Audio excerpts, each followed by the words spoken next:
ထာဝရဘုရားသည်ကောင်းမြတ်တော်မူ၍ကရုဏာဆင်မြဲတည်တဲ့အတွက်ကြောင့်ထာဝရဘုရားနာမတော်ကိုရှေးဥစွာချီးမွမ်းပါတယ်ဒီကနေ့မှာကျွန်တော်တို့အပတ်စဉ်တင်းလာနေတိုင်းမှာပြုလုပ်နေကြဖြစ်တဲ့နဝေရေမိတ္တာရရဲ့တမန်ကျမ်းစာသင်ကြားခြင်းအမှုရာကိုကျွန်တော်တို့အစပြုဖို့ဖြစ်ပါတယ်ဒီနေ့မှာတော့ကျွန်တော်တို့ဒီပုံမှန်လေ့လာနေတဲ့ရှင်မာကုခရစ်ဝင်ကျမ်းရဲ့အခန်းကြီး30ကိုကျွန်တော်တို့ရောက်ရှိလာပြီဖြစ်ပါတယ်ဒီနေ့မှာတော့အခန်းကြီး30ရဲ့ပထမပိုင်းဖြစ်တဲ့မာကု30တစ်ကနေ9အတွင်းကိုကျွန်တော်အခြေပြုပြီးတော့မှ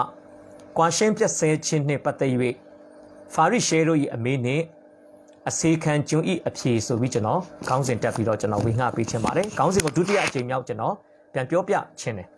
ကွာရှင်းပြည့်စဲခြင်းနှင့်ပတ်သက်၍ဖာရိရှဲတို့၏အမေနှင့်အစေခံကျွန်၏အဖြေရှေးစွာနှုတ်ကတော်ကိုအားလုံးတူတူကကြားနာဖို့ကျွန်တော်ဖတ်ကြားပေးခြင်းပါတယ်မာကု30တင်မှ9ထိုရက်မှကိုတော်သည်ထ၍ယော်ဒန်မြစ်တစ်ဖက်ကိုရှောက်သွားသဖြင့်ယူဒပြည်စွန်းသို့ရောက်တော်မူ၏လူများတို့သည်အထံတော်၌စုဝေးပြန်၍ထုံးစံရှိသည့်အတိုင်းတဖန်ဆုံးမဩဝါဒပေးတော်မူ၏ဖာရိရှဲတို့သည်အထံတော်သို့လာ၍လူသည်မိမိမယားနှင့်ကြွားအပ်သလောဟုစုံစမ်းနှောက်ယှက်ခြင်းကမေးလျှောက်ကြတော့ယေရှုကမောရှေသည်သင်တို့အားအဘယ်သို့စီရင်သနည်းဟုလှန်၍မေးတော်မူလျှင်သူတို့ကဖြတ်စာကိုပေး၍မယားနှင့်ကြွားစေခြင်းကမောရှေစီရင်ပါသည်ဟုလျှောက်ကြ၏ယေရှုကလည်းသင်တို့စိတ်နှလုံးခိုင်မာသောကြောင့်မောရှေသည်ထိုပညတ်ကိုရေးထားသည်ဘုရားသခင်ဖန်ဆင်းတော်မူစကယောက်ျားနှင့်မိန်းမနှစ်ယောက်တည်းကိုဖန်ဆင်းတော်မူ၏ထိုအကြောင်းကြောင့်ယောက်ျားသည်ကိုမိဘကိုဆွံ့၍ကိုခင်မော၌မှီဝဲသဖြင့်ထိုသူနှစ်ယောက်တို့သည်တသားတကူတည်းဖြစ်ရလိမ့်မည်ထိုကြောင့်လင်မယားတို့သည်နှစ်ဦးမဟုတ်တဦးတည်းဖြစ်၏ဘုရားသခင်တွဲပေး၍တဘိုးတင်တော်မူသောအရာကိုလူမခွဲမခွာစေနှင့်ဟုမိန့်တော်မူ၏ဖတ်ကြားတော်တဲ့နှုတ်ကပတ်တော်ဟာခေတ်ဆက်ဆက်မှာဘုရားရှင်ကောင်းကြီးပေးလာတဲ့သူရဲ့နှုတ်တော်တဲ့တရားစကားများဖြစ်တဲ့ကြောင့်ကြားနာတဲ့နှုတ်ကပတ်တော်အားဖြင့်အတ္တတာတည်တည်ပေါ်မှာဘုရားသခင်အသစ်တဖန်ပြန်လဲကောင်းကြီးပေးပါစေနှုတ်ကပတ်တော်တဲ့ကျွန်တော်ခဏဆူတောင်းအပ်နှံဖို့ဖြစ်ပါတယ်ယေရှုရှင်ဖကိုရော့ကိုယေရှုတင်တယ်ယေရှုတော်ပေါင်းကိုချီးမွမ်းပါတယ်ဒါတို့ကိုနှုတ်ကပတ်တော်သာသနာလုပ်ငန်းထဲမှာတဖန်ပြန်လဲပါဝင်စေသောကြောင့်ယေရှုတင်တယ်ဒီကနေ့မှာလည်းနှုတ်ကပတ်တော်အားဖြင့်စကားပြောပါအဖသွန်သင်ပါဒီဆောက်ဆန်တဲ့ကောင်းကြီးမင်္ဂလာဖြစ်စေပါလက်တော်ထဲမှာနှုတ်ကပတ်တော်လေ့လာခြင်းအဖြစ်ကိုရော့ကိုကိုးကွယ်မဲ့အချိန်တိုင်းကိုစက္ကပ်တဲ့အခါမှာဘုရားသခင်ပြုတဲ့ယေရှုကြီးမားကြောင့်ဝန်ခံလက်ရှင်ရှုဘုရား၏မြတ်သောနာမ၌ချီးမွမ်းတဲ့အချိန်တိုင်းကိုလက်တော်၌စက္ကပ်အနှံပါတယ်အဖထာဝရမြတ်သောဘုရားရှင်အာမင်ကွာရှင်းပြည့်စဲခြင်းနှင့်ပတ်သက်၍ဖာရိရှဲတို့၏အမေနှင့်အစေခံကျွန်၏အဖြေဆိုတဲ့ခေါင်းစဉ်လေးနဲ့ကျွန်တော်တို့နှုတ်ကပတ်တော်ကိုကျွန်တော်တို့အတူတကွလေ့လာကြဖို့အတွက်ဖြစ်ပါတယ်ဆိုတော့ဒီအကြောင်းအရာကိုမသွားခင်မှာကျွန်တော်ကိုတွေ့ကြုံခဲ့ရတဲ့အဖြစ်အပျက်လေးတစ်ခုကိုကျွန်တော်အရင်ဆုံးဖော်ပြပေးခြင်းပါတယ်လွန်ခဲ့တဲ့2003-2004လောက်ကပေါ့နော်အဲ့ဒီအခါတုန်းကနေမျိုးလေးတစ်မျိုးကတပည့်တော်သင်တန်းသင်ဖို့ရန်ကျွန်တော်ကိုဖိတ်ခေါ်တဲ့အတွက်ကြောင့်ကုန်းတန်ရေတန်ကျွန်တော်ခရီးသွားပြီးတော့မှအဲ့နေမျိုးလေးကိုကျွန်တော်ရောက်ပါတယ်ရောက်တော့ကျွန်တော်တဲခိုမဲ့အိမ်မှာပစ္စည်းတွေပါတွေချပြီးတော့မှဒီကျန်းစာသင်ရမယ့်အသင်းတော်အဆောက်အဦရှိရာခြံဝင်းကိုကျွန်တော်ထွက်ခွာခဲ့ပါတယ်။အားနဲ့ဘုရားကျောင်းဝင်းထဲရောက်တယ်။ဘုရားကျောင်းဝင်းထဲမှာစောက်ထားတဲ့သင်္ဥစ္စာအိမ်ပေါ်ကိုကျွန်တော်တက်တဲ့အခါမှာပဲမမျှော်လင့်တဲ့ကိစ္စတစ်ခုနဲ့ကြုံတွေ့ရတယ်။အဲ့ဒါတော့ဘာလဲဆိုရင်နှစ်ပေါင်းများစွာပေါင်းသင်းလာပြီးတော့သမီးရတနာလေးတစ်ယောက်ထွန်းကားထားတဲ့ဇနီးမောင်နှံဟာကွာရှင်းပြတ်ဆဲတော့မဲ့အချိန်ဖြစ်ပါတယ်။တစ်ဖက်ကနေကျွန်တော်သင်္ဥစ္စာကျွန်တော်ကိုစောင့်နေတာဘာအတွက်စောင့်လဲဆိုရင်ဒီလင်မယားကွာရှင်းတဲ့ကိစ္စမှာကျွန်တော်ကိုအတိသက်သေအနေနဲ့လက်မှတ်ထိုးဖို့ကျွန်တော်ကိုစောင့်နေတယ်ကျွန်တော်လည်းအိမ်ပေါ်တက်တယ်ဟာဆရာလာတာနဲ့အတော်ပဲဆရာကိုစောင့်နေတာအတူချုပ်ပြောမယ်ဆိုရင်ကျွန်တော်စိတ်မပါပေမဲ့နော်ကျွန်တော်စိတ်မကောင်းပေမဲ့သင်္ဥစ္စာကအတင်းကျွန်တော်ကိုဟလာဘယ်လိုခေါ်မလဲအကူအညီတောင်းတယ်နောက်တင်းထောက်လူကြီးတွေလည်းအကူအညီတောင်းတဲ့အခါမှာကျွန်တော်ဒီဇနီးမောင်နှံနှစ်ယောက်ရဲ့ကွာရှင်းစာချုပ်မှာ စိတ်မပါပေမဲ့စိတ်မကောင်းပေမဲ့ကျွန်တော်ဘာဖြစ်လဲဆိုရင်လက်မှတ်ရေးထိုးပေးခဲ့ရတာဖြစ်ပါတယ်ဆိုတော့ဒါပေမဲ့တစ်ဖက်ကနေကြည့်တော့နောက်ပိုင်းမှာပြန်သတင်းကြရတာဝမ်းသာစရာပေါ့သူတို့ဇနီးမောင်နှံကမှန်ပါတယ်အချိန်ကာလအတိုင်းအတာတစ်ခုမှာကွဲသွားတယ်ဒါပေမဲ့နောက်ပိုင်းမှာတော့သူတို့နှစ်ယောက်ဟလာတယောက်နဲ့တယောက်အပြန်အလှန်ခွင့်လွှတ်ပြီးတော့မှပြန်လက်ခံပြီးတော့မှသူတို့ပြန်လဲပြီးတော့မှ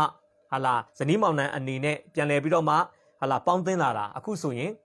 ဟာလာသူတို့သမီးလေးတောင်မှအရွယ်ရောက်ပြီးတော့မှအိမ်တောင်ကြတဲ့အချိန်ကာလအထိရောက်ရှိခဲ့ပြီဖြစ်ပါတယ်ဆိုတော့ကျွန်တော်ဒီနေ့ပြောချင်တာကခရိယန်တိုင်းဝိုင်းမှာပဲဖြစ်ဖြစ်နော်ခရိယန်မဟုတ်တဲ့မယုံကြည်သောသူတွေရဲ့အတိုင်းဝိုင်းမှာပဲဖြစ်ဖြစ်လင်မယားကွာရှင်းပြတ်ဆဲတယ်ဆိုတဲ့ကိစ္စဟာနှိမ့်တဲ့ဒူဝကျွန်တော်တို့မကြားချင်လဲကြားနေရတဲ့ကိစ္စတစ်ခုဖြစ်ပါတယ်ဒါကြောင့်ဒီကိစ္စကမင်္ဂလာရှိတဲ့ကိစ္စမှမဟုတ်တာနော်မင်္ဂလာရှိတဲ့ကိစ္စမှမဟုတ်တာကျွန်တော်သာမသိတာနော်လောကသားတွေကြားထဲမှာဆိုရင်ဒီအိမ်အောင်ကွဲတဲ့ကိစ္စကထမင်းစားရေသောက်ကိစ္စလိုဖြစ်နေတာကွဲကြတယ်ဇလဲဝင်အိုးဖင်မမဲခင်ဇနီးမောင်နှံကွဲဆိုတဲ့ကဲသူပေါ့နော်ကွဲကြတယ်အိမ်အောင်တက်တန်နုနုလေးနဲ့လည်းကွဲကြတယ်နော်တချို့ဆိုရင်ညည်းချီရမယ့်အရွယ်ရောက်မှကွဲကြတယ်စသည်ဖြင့်ဆိုတော့ဒီအတွက်ကြောင့်ဒီနေ့ကျွန်တော်တို့လေ့လာမယ့်မာကု10တစ်ကနေ9ကကွာရှင်းပြည့်စဲခြင်းနဲ့ပတ်သက်ပြီးတော့မှဖော်ပြထားတဲ့ကျမ်းစာဖြစ်ပါတယ်အခရိယန်တွေလည်းမေးခွန်းမေးပါတယ်ကျွန်တော်တို့မကြာခဏမေးချင်းခံရတယ်ခရိယန်တွေလင်မယားကွာရှင်းပြည့်စဲလို့ရလားကျမ်းစာကလင်မယားကွာတာနဲ့ပတ်သက်ပြီးဘယ်လိုပြောထားလဲတချို့ကြတော့လင်မယားကွာရှင်းပြည့်စဲပြီးရင်ကွာရှင်းပြည့်စဲတဲ့ဇနီးတယ်ပဲဖြစ်ဖြစ်ခင်မွန်းတယ်ပဲဖြစ်ဖြစ်နောက်အိမ်တောင်အသက်တွေထူလို့ရလားဒီမေးခွန်းတွေကျွန်တော်မကြာခဏအမေးခံရတာဖြစ်ပါတယ်တချို့ဆိုလဲဓမ္မဝင်ဆောင်တွေကိုယ်တိုင်ကလာမေးကြတယ်နော်ဇနီးတယ်ကတော့မသိဘူးဒါပေမဲ့ဇနီးတယ်ကအိမ်တောင်ရေးဖောက်ပြန်သွားတယ်ခင်မွန်းတယ်ကကြံခဲ့တယ်ပထမတော့တာမန်ယုံကြည်သူပေါ့အဲ့တာမန်ယုံကြည်သူခင်မွန်းတယ်က3လသင်တန်းတက်ပြီးတော့မှဆရာဖြစ်လာတဲ့အခါမှာဒီလိုအိမ်တောင်ကွဲတဲ့လူတစ်ယောက်ဟာဟလာဓမ္မဝင်ဆောင်တစ်ယောက်အနေနဲ့အမှုတော်မြတ်ထဲမှာစက္ကတ်တင်မစက္ကတ်တင်ဆိုတဲ့အရာတွေနောက်အိမ်တောင်ရေးဖောက်ပြန်သွားတဲ့နောက်အိမ်တောင်ပြသွားတဲ့ဇနီးတယ်ကြောင့်အိမ်တောင်ရေးကွဲသွားတဲ့အတွက်ကြောင့်ကြံခဲ့တဲ့သူ့အနေနဲ့သူကစဖောက်ပြန်တာမဟုတ်ပဲသူဇနီးတယ်ဖောက်ပြန်တဲ့အတွက်ကြောင့်ကြံခဲ့တဲ့လူကကောနောက်အိမ်တောင်ပြုလို့ရမရနောက်အိမ်တောင်ပြုခဲ့ရင်ကောအမှုတော်ဆောင်လို့ရမရတင်းထောင်လူကြီးလုပ်လို့ရမရဆိုတဲ့မေးခွန်းတွေကကျွန်တော်တို့မကြာခဏဟာလာနေရာဒေသတော်များများကိုသွားတဲ့အခါမှာအသင်းတော်တော်တော်များများမှာနော်ဒီပြဿနာတွေကသူတို့ရှိထားပြီးသားပြဿနာတွေဖြစ်တဲ့အခါမှာဒီပြဿနာတွေနဲ့ပတ်သက်ပြီးတော့မှကင်တွယ်ဖို့ရန်အခက်ခဲရှိနေတဲ့သင်းအုပ်တွေသင်းထောက်တွေအသင်းသားတွေကကျွန်တော်တို့ကိုမကြာခဏဆိုသူမေးတတ်တဲ့မေးခွန်းဖြစ်ပါတယ်ဒီနေ့မာကု10တစ်ကနေ9ကိုကျွန်တော်တို့အသေးစိတ်လေ့လာသွားမယ်ဆိုရင်ကြည့်ရှုတဲ့ပိဿတ်ထဲမှာဒီလိုမေးခွန်းမျိုးမေးချင်တဲ့သူတွေရှိမယ်ဆိုရင်လည်းကျွန်တော်ယုံကြည်ပါတယ်ဒီတနာရီကြောဒီကျမ်းစာသင်တန်းလေးကိုမိတ်ဆွေနဲ့ကျွန်တော်ပါဝင်တက်ရောက်ခြင်းအဖြစ်မိတ်ဆွေတို့အသက်တာထဲမှာနှစ်ပေါင်းများစွာရှိနေတဲ့ကွာရှင်းပြစေခြင်းနဲ့ပတ်သက်တဲ့မေးခွန်းရဲ့အဖြေကိုရရှိမယ်လို့ကျွန်တော်ယုံကြည်မျှော်လင့်မိပါတယ်မာကု10အပိုက်ငယ်1ရောက်လာတဲ့အခါမှာအရှင်ရှုဟာသူ့ရဲ့ဂါလိလဲအမှုတော်ကိုအဆုံးသတ်ပြီးတော့မှ Transjordan လို့ခေါ်တဲ့ဂျော်ဒန်မြစ်တစ်ဖက်မှာသူဘာလို့လဲဆိုရင်အမှုတော်စဆောင်လာတဲ့အချိန်ကာလဖြစ်ပါတယ်ဆိုတော့ဒီနေ့ကျွန်တော်လေ့လာမယ့်မာကု10တစ်ကနေ9ကိုကျွန်တော်အပိုင်းအဖြစ်2ပိုင်းကျွန်တော်ခွဲထားပါတယ်နံပါတ်1ကတော့ဖာရိရှဲတို့ဤအမေးဆိုပြီးကျွန်တော်ခေါင်းစဉ်ပေးထားတယ်မာကု10အပိုင်းငယ်1နဲ့2ဖြစ်ပါတယ်ဒုတိယကတော့မာကု10 3နဲ့3ကနေ9ကိုကျွန်တော်အခြေပြုပြီးတော့မှအရှင်ယေရှု၏အဖြေဆိုပြီးတော့မှကျွန်တော်မာကု10 1ကနေ9ကိုအပိုင်း2ပိုင်းကျွန်တော်ခွဲထားတာဖြစ်ပါတယ်ကဲအပိုင်း1ကိုသွားရအောင်နံပါတ်1ကကျွန်တော်ဘယ်လိုခေါင်းစဉ်ပေးထားလဲဆိုရင်စောစောလည်းပြောပြပါပြီဖာရိရှဲတို့ဤအမေး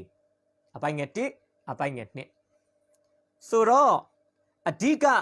ကတော့ဗမာပါလဲဆိုရင်ဟိုနေ့ကိုပဲကြည့်အောင်အပိုင်းငယ်2ကိုပဲဖတ်ပေးပါတစ်ချက်လောက်ဖာရိရှဲတို့သည်အထံတော်သို့လာ၍လူသည်မိမိမယားနှင့်ကွာအပ်သလောဟုစုံစမ်းနှောက်ယှက်ခြင်းငှာမေးလျှောက်ကြသောယေရှုတင်ပါတယ်ဆိုတော့အဲ့ဒီဖာရိရှဲတို့ရဲ့အမေးဆိုတဲ့အောက်မှာဘေးကောင်းစဉ်အငယ်လေး3ခုကျွန်တော်ဖော်ပြပေးခြင်းပါတယ်ပထမဘေးကောင်းစဉ်ကတော့ဒီစောစောကြားပြီးသွားပါပြီ လူသည်တဲ့မိမိမယားနှင့်ကွာအပ်သလောလူသည်မိမိမယားနှင့်ကွာအပ်သလောဒီမေခွန်းကိုအရှင်ရှိကိုလာမေးတာကဖာရိရှဲတွေဖြစ်ပါတယ်ဖာရိရှဲတွေဆိုတာကဒီယုဒလူမျိုးတွေဖြစ်သည့်အားလို့ဆိုတာယုဒလူမှုအတိုင်းဝိုင်းမှာအမျိုးသားတွေကအဓိကအခန်းကဏ္ဍမှာရှိတာဖြစ်တယ်ဒါကြောင့်သူတို့ကအဓိကဒီမေခွန်းကယောက်ျားတွေအတွက်ပဲမေးသလိုဖြစ်နေတယ်ဒီ21ရာစုခေတ်အတွက်ဆိုရင်တော့လူသည်တနည်းအားဖြင့်အမျိုးသားသည်မိမိအမျိုးသမီးနှင့်ကွာအပ်သလောလူသည်တနည်းအားဖြင့်အမျိုးသမီးသည်မိမိအမျိုးသားနှင့်ကွာအပ်သလောလို့ကျွန်တော်တို့ခေတ်ကာလနဲ့စီရောတဲ့မေခွန်းကျွန်တော်တို့မေးဖို့လိုအပ်ပါတယ်ဒီမှာစဉ်းစားစရာကနံပါတ်1ရဲ့ဘေးကောင်းစဉ်လေးပေါ့ပထမဘေးကောင်းစဉ်ကိုကျွန်တော်ဘယ်လိုပေးထားလဲဆိုရင်မေခွန်းအမေးခံရသောနေရာဒီလူသည်မိမိမယားနှင့်ကွာအပ်သလောဆိုတဲ့မေခွန်းကိုအစေခံကျွန်တယောက်ဖြစ်တဲ့ယေရှုခရစ်တော်ဘုရားကိုလာမေးတဲ့ဖာရိရှဲတွေကဘယ်နေရာမှာဒီမေခွန်းကိုမေးနေလဲဆိုရင်ဟေရုဒ်အန်တိပလို့ခေါ်တဲ့ပုဂ္ဂိုလ်အုပ်ချုပ်တဲ့နေနမိတ်ထဲမှာဒီမေခွန်းကိုအရှင်ရှိကိုလာမေးတာဖြစ်ပါတယ်ဟေရုဒ်အန်တိပဆိုတာကျွန်တော်အားလုံးသိပါတယ်ဟေရုဒ်အန်တိပဆိုတာမိမိညီဟေရုဒ်ဖိလိပ္ပုရဲ့ဇနီးသည်ကိုနော်ခင်မွန်းသည်အသက်ရှင်လဲငုတ်တုတ်ရှိရသားနဲ့သိမ့်ပိုက်ရယူခဲ့တဲ့ပုဂ္ဂိုလ်တစ်ယောက်ဖြစ်တယ်ပြောမယ်ဆိုရင်အိမ်တော်ရေးဖောက်ပြန်ခဲ့တဲ့ပုဂ္ဂိုလ်တစ်ယောက်ဖြစ်တယ်ဒါကြောင့်ကျွန်တော်ဒီမှာရေးထားတယ်မေခွန်းအမေးခံရတဲ့နေရာဟာအိမ်တော်ရေးဖောက်ပြန်မှုကိုထောက်ပြသောဗတ္တိဇံဆရာယောဟန်ကိုတတ်ထားသူဟေရုဒ်အန်တိပအုပ်စိုးရာဒေသဘာလို့လဲဆိုတော့မာကု6လောက်မှာကျွန်တော်လေ့လာတဲ့အခါမှာလည်းကျွန်တော်ဖော်ပြပါတယ်ဟေရုဒ်အန်တိပကဟေရုဒ်ဖိလိပ္ပုရဲ့ဇနီးသည်ဟေရောဒိကိုနော်တကယ်တော့ဟေရုဒ်အန်တိပလည်းမိန်းမရှိတယ်ဟေရုဒ်ဖိလိပ္ပုလည်းမိန်းမရှိတယ်အိမ်အောင်ရှိတဲ့လင်မယားစုံတဲ့နှစ်တွဲကဘာဖြစ်သွားလဲဆိုတော့ဒီဘက်အိမ်အောင်ကယောက်ျားနဲ့ဟိုဘက်အိမ်အောင်ကမိန်းမနဲ့ဟာလားချစ်ကြိုးသွယ်ပြီးတော့မှလက်ရှိအိမ်အောင်တယောက်ကလည်းကိုမိန်းမကိုကွာတယ်ဗျာတယောက်ကလည်းကိုယောက်ျားကိုကွာပြီးတော့မှအိမ်အောင်တစ်ထူထောင်တာဖြစ်ပါတယ်ဒီကိစ္စကိုဗတ္တိဇံဆရာယောဟန်ကအယရာကြီးတဲ့အုတ်ချုပ်ရေးအာဏာပိုင်တယောက်နော်မင်းတယောက်ဖြစ်ရတဲ့နဲ့ဘာလို့ဒီလိုမျိုးလုပ်ရလဲဆိုပြီးတော့မှသွားပြီးတော့မှအပြစ်ကိုဖော်ပြဆုံးမတဲ့အခါမှာဒေါသထွက်တဲ့အတွက်ကြောင့်ဗတ္တိဇံဆရာယောဟန်ကိုထောင်ထဲမှာထည့်တယ်နောက်ပိုင်းမှာတော့သူ့ဇနီးသည်ဟေရောဒိရဲ့ဆန္ဒအတိုင်းဗတ္တိဇံဆရာယောဟန်ကိုဟေရုဒ်အန်တိပကခေါင်းဖြတ်ပြီးတော့မှတတ်ခဲ့တာဖြစ်ပါတယ်ဆိုတော့ကျွန်တော်ဒီနေ့ပြောချင်တာဒီလူသားဟာမိမိမယားကိုကွာအပ်သလားဆိုတဲ့မေခွန်းအထုတ်ခံရတဲ့နေရာမေခွန်းအမေးခံရတဲ့နေရာဟာ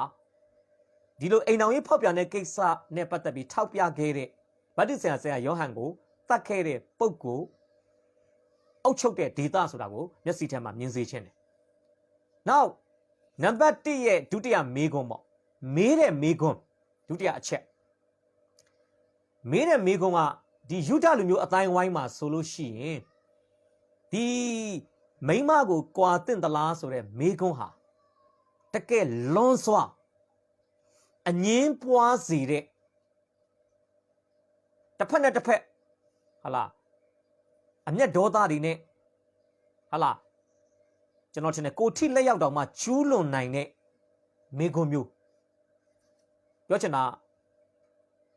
အထိခိုက်မခံတဲ့မေခွန်းဗျာဒီမေခွန်းကမမေးတတ်ရင်လည်းပြဿနာဖြစ်နိုင်တယ်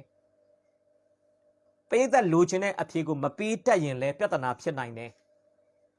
ပြောချင်တာအထိအခိုက်မခံတဲ့ပြဿနာအရန်ကြီးတဲ့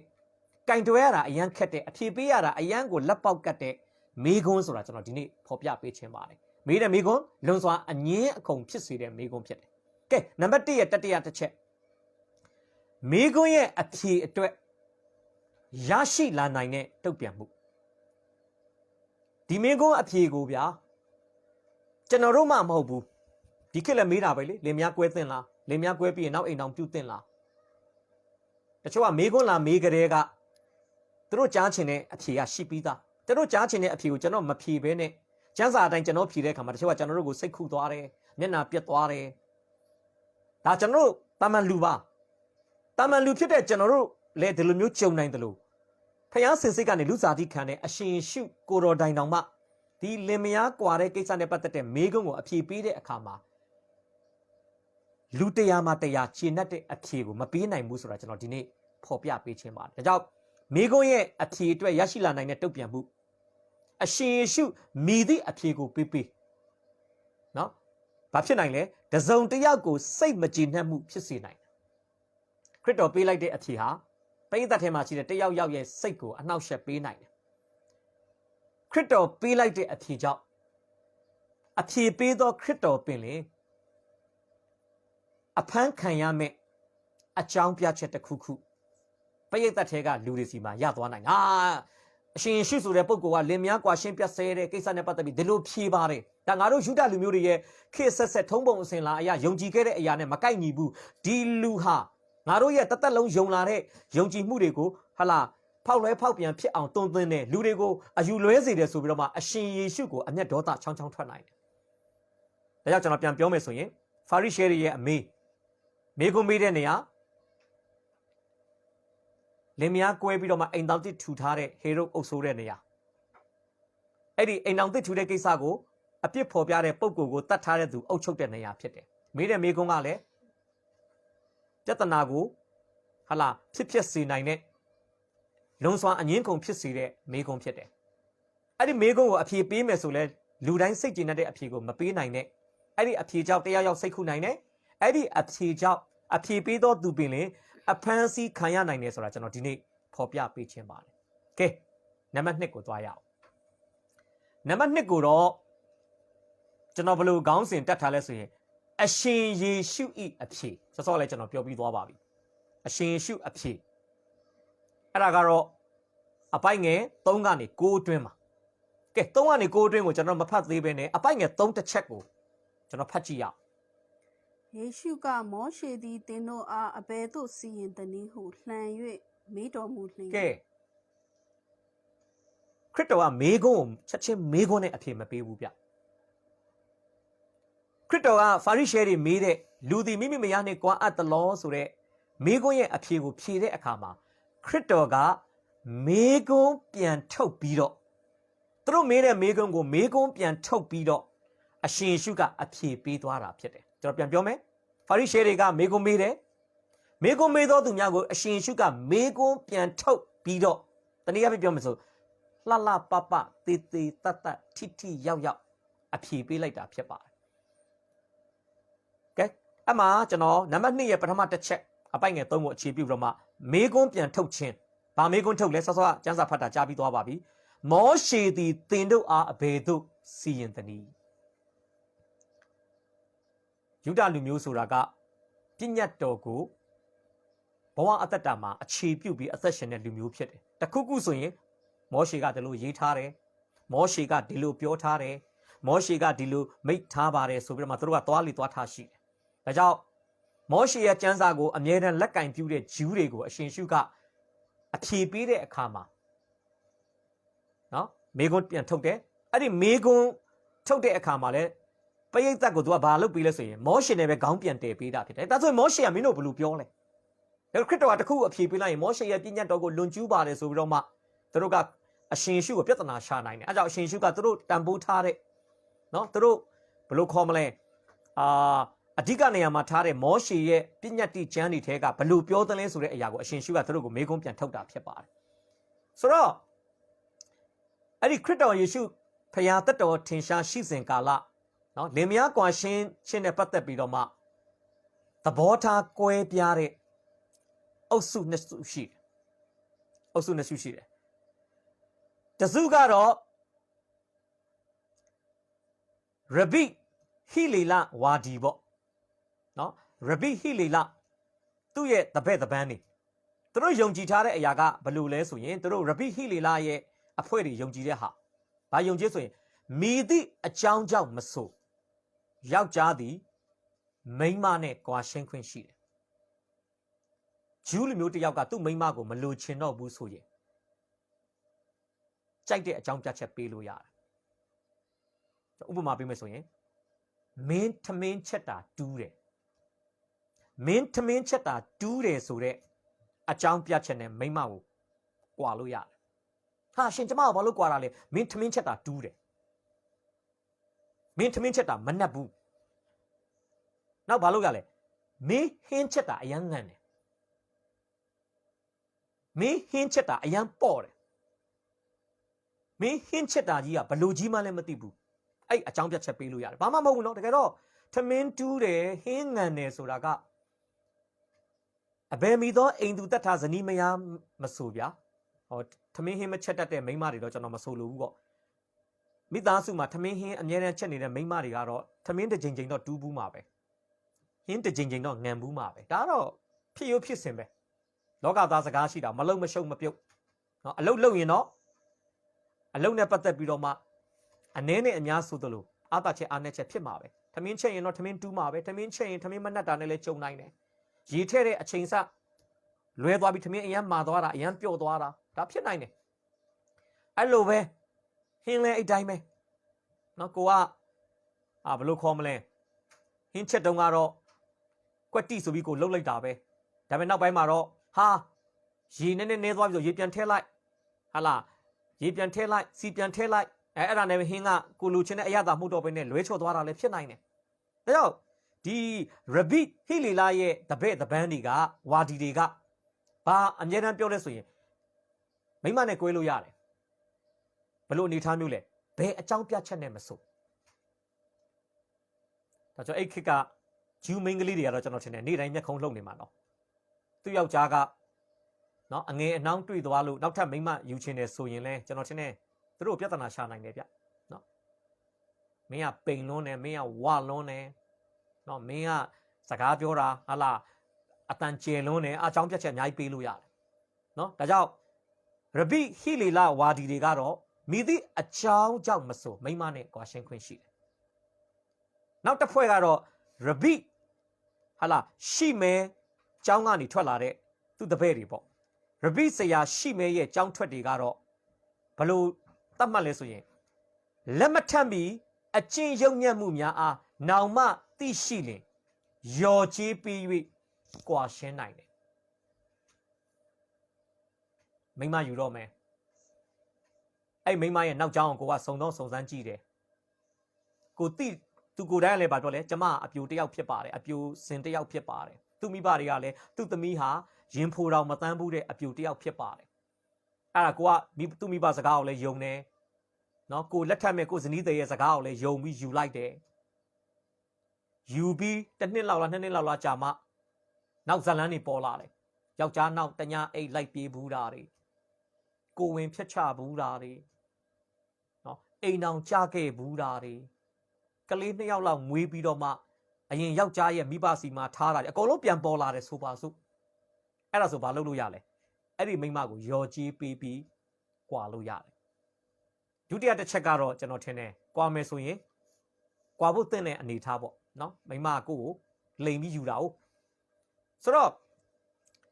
ပထမတစ်ချက်ကတော့ကျွန်တော်ဟင်းတူးတာတို့စားငံတာတို့လောက်ကတော့ကိုဇနီးတဲ့ကိုကွာဖို့တော့မသင့်တော်ဘူးထင်တယ်ဒါပေမဲ့ဇနီးတဲ့ကသူ့အတိတ်ကိုလိန်ပြီးတော့မှကိုကိုလက်ထပ်တယ်ဆိုရင်တော့ကိုယုံကြည်မှုကိုသူအလွဲသုံးစားလုပ်ခဲ့လို့ကိုကတနေ့မှပြန်သိတယ်ဆိုရင်တော့ဒါကတော့မတတ်နိုင်ဘူးပေါ့နော်မိသူမပြုတ်မိမှုဒါကတော့ကွဲတာကတော့ကျွန်တော်ထင်တယ်ကွဲတဲ့ယောက်ျားမှလည်းတတ်တနာတော့မရှိတော့ဘူးလို့ကျွန်တော်ထင်တယ်ဟုတ်ပြီဒါဆိုကျွန်တော်ဆက်ကြည့်ရအောင်ဒါသူတို့ရဲ့အနေထားကဲဖာရိရှဲတွေကဘလို့ပြန်ဖြေလဲကျွန်တော်ရဲ့နံပါတ်2ရဲ့ဘေးကောင်းစဉ်ဖာရိရှဲတို့ဤအဖြေအပိုက်ငယ်လေးကိုဖတ်ပေးပါမာကုအခန်းကြီး30အပိုက်ငယ်4သူတို့ကဖြက်စာကိုပေး၍မယားနှင့်ကွာစေခြင်းငှာမောရှေစီရင်ပါသည်ဟုလျှောက်ကြ၏ဟုတ်ပြီပညတ်တိကျမ်းအရာရှင်မောရှေကဘာစီရင်ထားလဲယူဒအမျိုးသားတွေကိုမင်းတို့မိန်းမနဲ့ကွဲချင်ရင်မင်းတို့ရဲ့မိန်းမကိုဖြတ်စာပေးရမယ်ဒီခေတ်နဲ့ပြောမယ်ဆိုရင်တော့ကွာရှင်းစာချုပ်ပေါ့ဒီခေတ်မှာလည်းရှိတယ်လေသူ့မိန်းမကိုသူမပေါင်းသင်းတော့ဘူးနော်တိတ်အရာထဲအတူတူမနေတော့ဘူးတအိမ်နဲ့အတူတူမနေတော့ဘူးဒါပေမဲ့အဲ့ဒီမိန်းမကိုကွာလည်းမကွာပေးဘူးအဲ့လိုမကွာပေးရင်အဲ့ဒီမိန်းမကနောက်အိမ်တောင်ပြုတ်ချင်ရင်တောင်မှပြုတ်ခွင့်မရတဲ့အနေထားပြုတ်ခဲ့မယ်ဆိုရင်တောင်မှအဲ့ဒီ တရားဝင်ယောက်ျားကကွာရှင်းပေးခြင်းမပြုတဲ့မိန်းမကိုယူတဲ့နောက်ယောက်ျားကိုမရခိုးမှုနဲ့ပထမယောက်ျားကတရားစွဲပြီးထောင်ချလို့ရတယ်နော်အဲ့ဒါကျွန်တော်တို့တွေ့ရမှာဖြစ်တယ်ဆိုတော့အဲ့မှာတရားဟောရာ24ကိုဖာရိရှဲတွေကရည်ညွှန်းနေတာဖြစ်ပါတယ်တရားဟောရာ24အပိုက်ငယ်1ကနေ4ကျွန်တော်ပဲဖတ်ပေးချင်ပါတယ်တရားဟောရာ24အပိုက်ငယ်1ကနေ4ကျမ်းစာလေးကိုကျွန်တော်ဖတ်ပြချင်ပါတယ်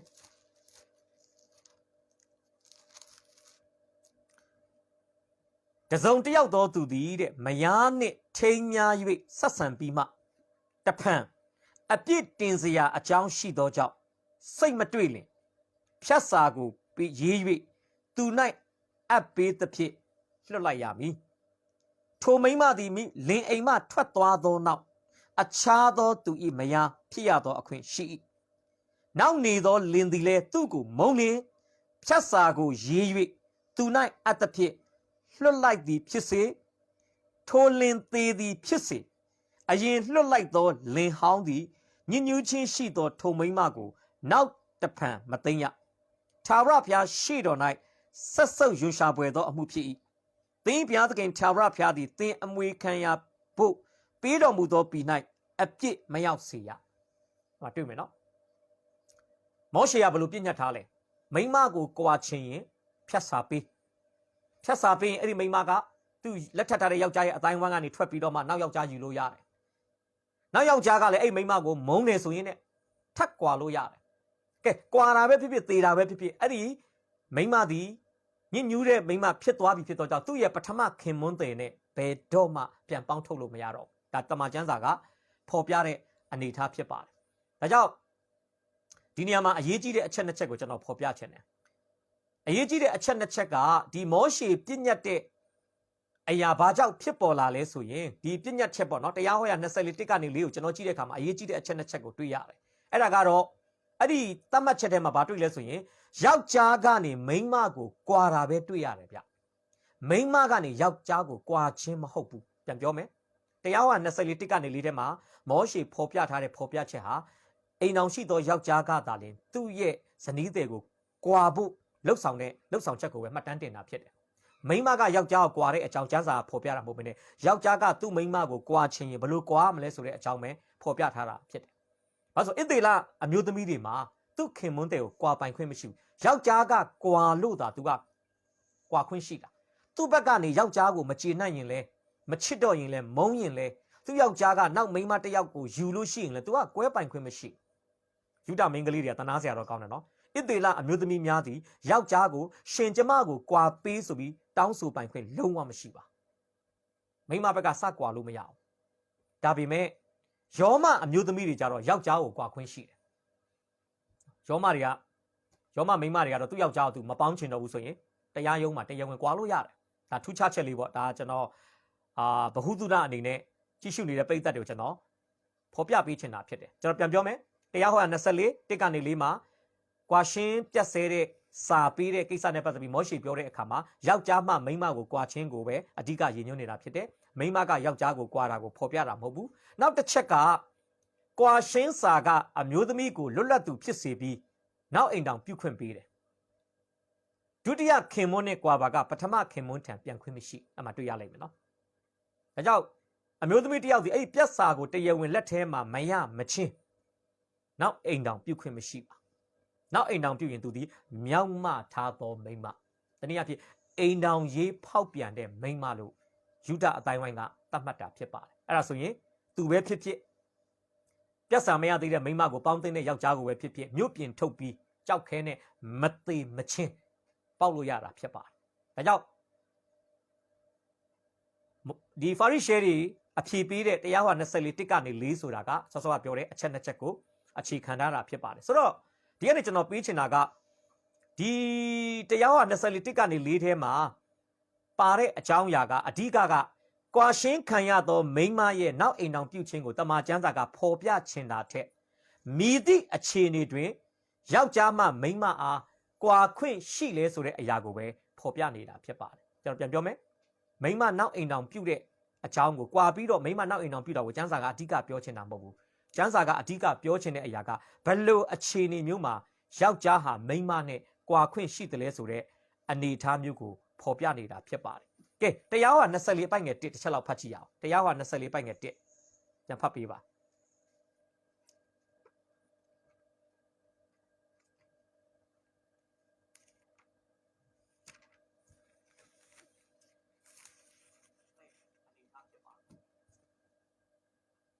တစုံတယောက်သောသူသည်မယားနှင့်ထိမ်းမြား၍ဆက်ဆံပြီးမှတဖန်အပြစ်တင်စရာအကြောင်းရှိသောကြောင့်စိတ်မတွေ့လျင်ဖြက်စာကိုရည်၍သူ၌အပ်ပေးသဖြင့်လွှတ်လိုက်ရမည်ကျေးဇူးတင်တယ်အမှဘာတွေ့ရလဲတဖန်အပြစ်တင်စရာအကြောင်းရှိသောကြောင့်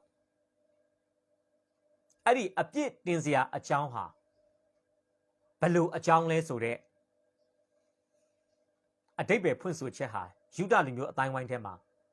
သဘောထားကွဲလွဲနေတာဖြစ်ပါဆိုတော့ဟင်တူတယ်စားငံတယ်ဆိုလို့တချို့ကအကြောင်းပြတယ်နော်တချို့ကြတော့မဟုတ်ဘူးငါနဲ့မယူခင်တုန်းကအိမ်အောင်ကြခဲ့ဘူးတယ်ငါနဲ့မယူခင်တုန်းကမင်းလင်းနောက်လိုက်ဘူးတယ်အဲဒီလိုပြဿနာပေါ့နော်အဲ့လိုပြဿနာလို့လည်းတချို့ကပြောတယ်ဆိုတော့တရား24အပိုက်ငယ်1ကအိမ်အောင်ရေးဖောက်ပြန်မှုကိုပြောနေတာမဟုတ်ဘူး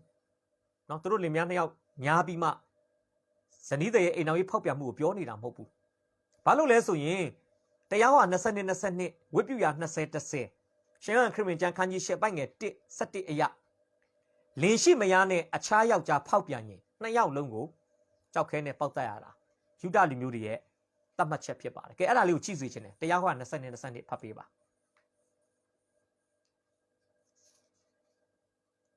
တေထိုက်လင်ရှိသောမိန်းမနှင့်အခြားသောယောက်ျားတင့်နေသည်ကိုတွေ့မိလျှင်ထိုယောက်ျားနှင့်မိန်းမနှစ်ယောက်တို့သည်အသေးသက်ခြင်းကိုခံရမည်ထို့သောဒုစရိုက်အပြစ်ကိုဣသရေလအမျိုးမှပယ်ရှားရမည်ဟုတ်ပြီတွေးလိုက်မယ်နော်ဆိုတော့ဒီနေရာမှာအပြစ်တင်စရာလို့တရားဟော24ကပြောတာကတေချာတော့အိမ်တော်ကြီးဖောက်ပြန်တဲ့ကိစ္စတော့မဖြစ်နိုင်အိမ်တော်ကြီးပေါက်ပြန်တဲ့ကိစ္စဆိုရင်ကွာရှင်းပြတ်ဆဲဆရာတော့မလိုဘူးနှစ်ယောက်လုံးကိုကိစ္စတုံးပြစ်လိုက်လို့ရတယ်နော်မသိမချင်းဘာလို့ဆိုရင်ကျွန်တော်တို့ဓမ္မသစ်မှာဆိုရင်ရှင်ဟန်ခရစ်ဝင်ကျမ်းခန်းကြီး8တစ်ချက်လောက်ကြည့်ရအောင်ရှင်ဟန်ခရစ်ဝင်ကျမ်းခန်းကြီး8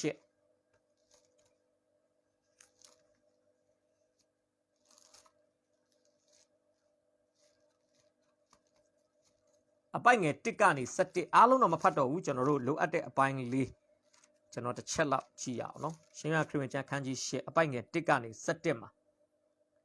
ဘာတွေ့ဆိုမှားယွင်းခြင်းအမှုကိုပြုလက်နေသောမိန်းမတစ်ယောက်ကိုတွေ့လင်ကျမ်းပြုဆရာတို့နှင့်ဖာရိရှဲတို့သည်ခေါ်ခဲ့၍အလယ်၌ထားပြီးမှအရှင်ဖျားဤမိန်းမသည်မှားယွင်းခြင်းအမှုကိုပြုစဉ်တွင်ပင်မိပါပြီထို့သောသောမိန်းမကိုကြောက်ခဲနှင့်ပြည့်ရမည်ဟုမောရှေသည်ကျွန်ုပ်တို့အားပြညတ်တရားစီရင်ထုံးဖွဲ့ပါပြီတို့ရာတွင်ကိုတော်သည်အဘယ်သို့မိန့်တော်မူမည်နည်းဟုရှောက်ကြ၏အမှတွေးလိုက်မယ်နော်မှားယွင်းသောအမှုကိုပြုစဉ်ဆိုတာယောက်ျားတစ်ယောက်နဲ့ဖောက်ပြန်နေတော့တန်းလန်းမိတာပြဿနာကသူတို့ဒီဖောက်ပြန်သောယောက်ျားကိုမခေါ်လာဘဲနဲ့အဲ့ဒီမိန်းမကိုပဲခေါ်လာပြီးတော့အရှင်ယေရှုမောရှေရဲ့ကျမ်းစာကတော့ကြောက်ခဲနဲ့ပေါက်ဖို့ပြောတဲ့ကိုတော်ဘလို့စီရင်မလဲဒါတော့ခရစ်တော်ဗိကြက်နံချက်တွေ့စေတဲ့မိကွန်းလာမေးတာဖြစ်တယ်ဒါပေမဲ့ခရစ်တော်ကတော့အပြစ်နဲ့ကင်းတဲ့သူကြောက်ခဲနဲ့ပေါက်ပါလို့ပြောတဲ့အခါမှာဘယ်သူမှမပေါက်တော့ဘဲနဲ့သူတို့ထွက်ခွာသွားတယ်ခရစ်တော်ကတော့ဒီမိန်းမကိုနောက်ခါဒုစရိုက်မပြုနဲ့ဆိုပြီးတော့မှမိန့်မာတာကိုကျွန်တော်နောက်ပိုင်းမှာတွေ့ရမှာဖြစ်ပါတယ်ကျွန်တော်အဓိကပြောချင်တာကတရားဟော24အပိုက်ငယ်1မှာပြောတဲ့မှာဒီအပြစ်တင်စရာဆိုတာကအိမ်တော်ကြီးဖောက်ပြန်တဲ့ကိစ္စမဟုတ်ပါတစုံတစ်ခုသောအကြောင်းဖြစ်နိုင်တယ်ဆိုတော့ကျွန်တော်ပြောသလိုယောက်ျားမရခင်တုန်းကယောက်ျားနောက်လိုက်ပြေးဘူးတာတွေနော်ကလေးဖြတ်ချဘူးတာတွေအိမ်တော်ကြဘူးတာတွေဒီကိစ္စတွေကိုဖုံးထားလိန်ထားရင်းနဲ့အိမ်တော်ကြပြီးသူခင်မွန်းတွေကပြန်တိတဲ့အခါမှာသူ့ကိုကွဲတာမျိုးဒါမျိုးဖြစ်နိုင်တယ်နော်ကဲကြည့်အောင်ကျွန်တော်တို့နောက်တစ်ခုကြည့်ရအောင်အဲ့လိုပြောပြီးတဲ့အခါမှာရှင်မာကုခရစ်ဝင်ကျမ်းခန်းကြီး30အပိုက်ငယ်9နဲ့9မှာတော့အရှင်ယေရှုမှပြန်လည်ဖြေကြားခြင်းအဲ့ဒါကျွန်တော်ကြည့်ဖို့ဖြစ်မယ်အဲ့အရှင်ယေရှုမှပြန်လည်ဖြေကြားခြင်းဆိုတဲ့အောက်မှာကျွန်တော်အချက်နှစ်ချက်နဲ့ဖော်ပြပေးခြင်းနဲ့ပထမတစ်ချက်ကမောရှေဘာလို့မယားကိုပြက်စာပေးပြီးတော့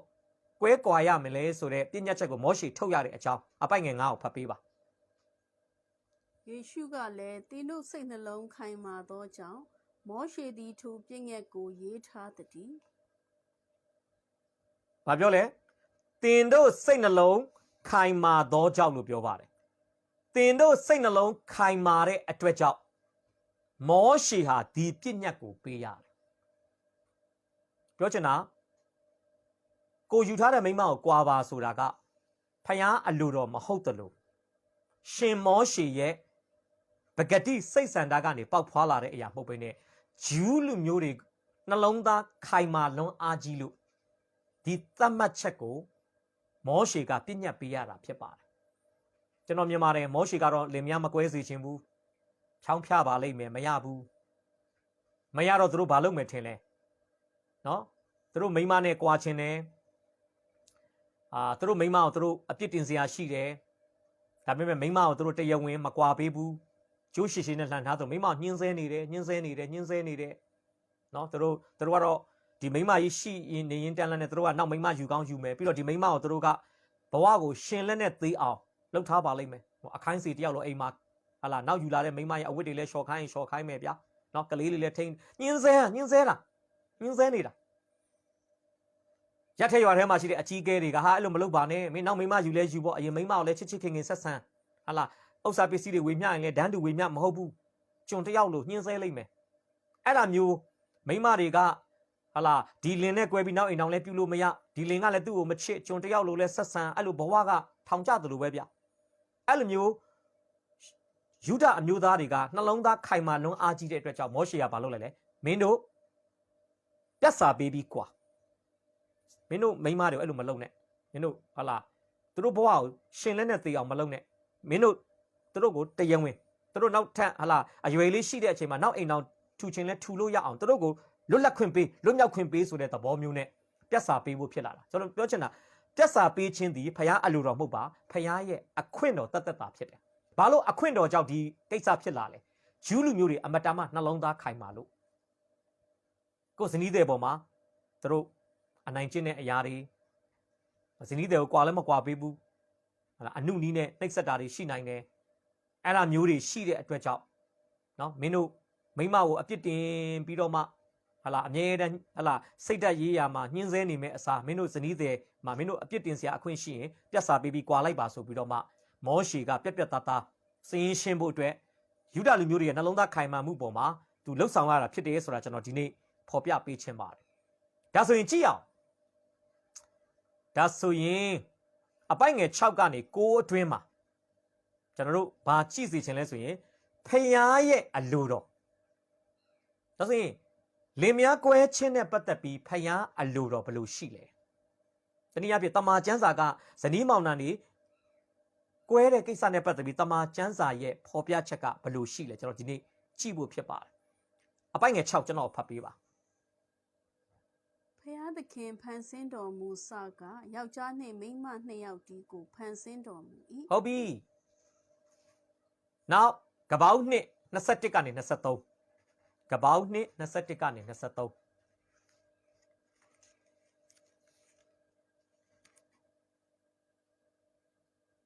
ထိုအခါထာဝရအရှင်ဖယားသခင်သည်လူကိုကြီးသောအိတ်ချင်းဖြင့်အိတ်စေတော်မူ၍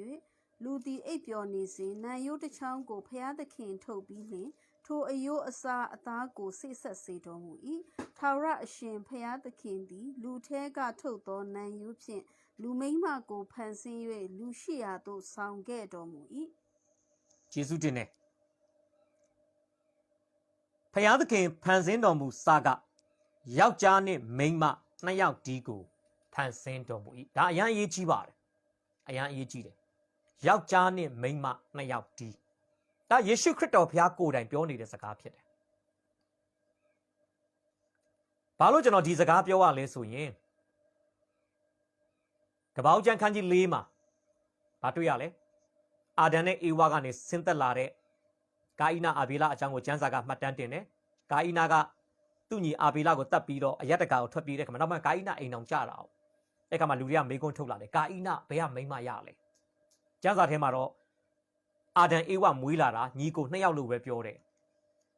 ဘလို့အိမ်အောင်ကြလဲဆိုတဲ့မေးခွန်းပေါ့အဲ့နဲ့ပတ်သက်ပြီးတော့မှဓမ္မပညာရှင်တွေကတော့အမျိုးမျိုးဖြေကြတယ်အဲ့ဒီမေးခွန်းနဲ့ပတ်သက်ပြီးတော့ကျွန်တော်တခါမှလူတစ်ယောက်နဲ့တွေ့ဘူးတယ်သူကချင်းတိုင်းရင်းသားပဲသူကတက္ကစီမောင်းတယ်အင်းစိန်ရွာမှာရှိတဲ့ယုံကြည်သူတစ်ယောက်ကျေးဇူးတော်ချီးမွမ်းပွဲလုပ်တဲ့အခါမှာကျွန်တော်ဖိတ်တဲ့အတွက်ကြောင့်ကျွန်တော်ကကားငှားပြီးသွားတယ်လမ်းမှာကားဆရာနဲ့စကားပြောရင်းနဲ့နောက်ပိုင်းမှာကားဆရာခရိယန်ဖြစ်မှန်းကျွန်တော်ဒီလဲဓမ္မဝင်ဆောင်ဖြစ်မှန်းသူကသိတဲ့အခါမှာ